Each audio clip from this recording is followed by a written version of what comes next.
Đây đẹp đấy hả chị? Mà chị bắt.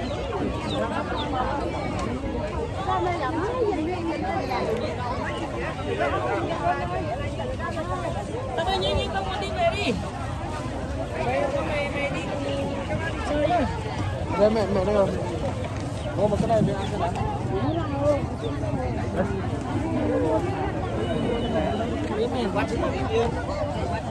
Nó bảo là đi bắt con. Tới đây đi đây.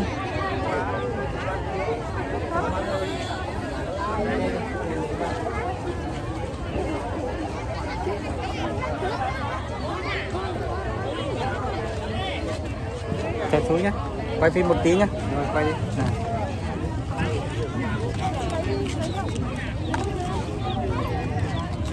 Ê, con bên này trai cao hơn. Tươi hơn, nó ngon hơn. Tiền nào của đấy chứ. Cái này là công nè, là công vua. Cứ dập dình đi với nhau. Cho chi mà nó căng hành nè. Ô, nó lọ cờ nó căng này. Rồi đây thì nhảy no mà nó. Cái này là quả na gì. Non to vậy chua. Không có cái này. Cảm ơn chú nha. Nó nhỏ.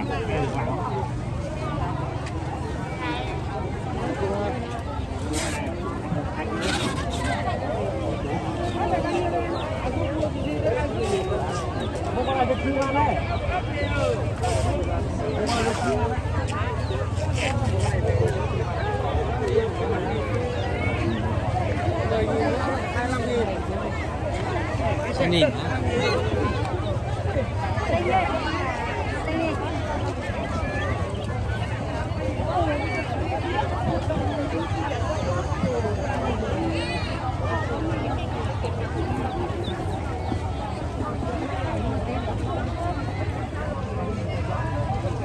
Cho nên rồi.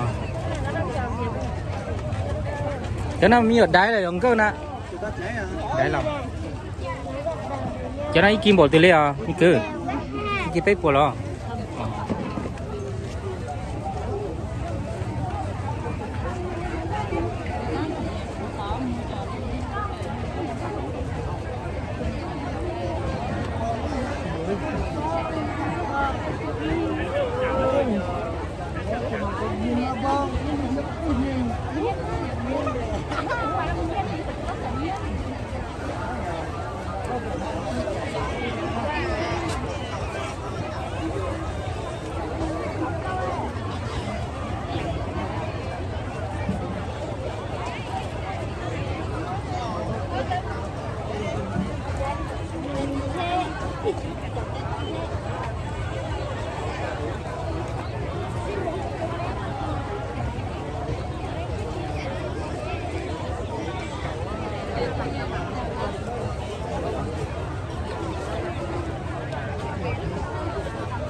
Dâu một tàu có gì đó trong mong một dâu nó căng hay là Cái hạt đó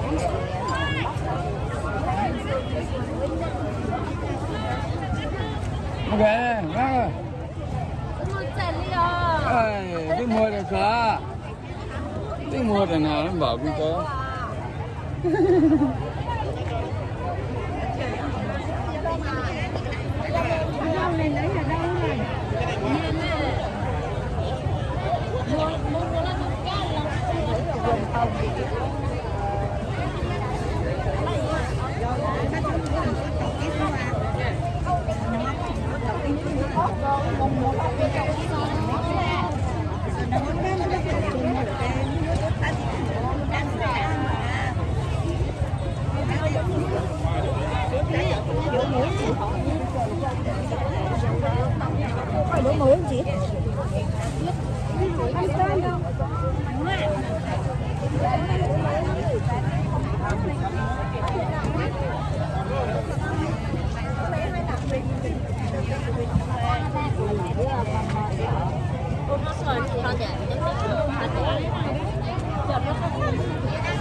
Cái này nó cắt nó chọc cái tiếng nước.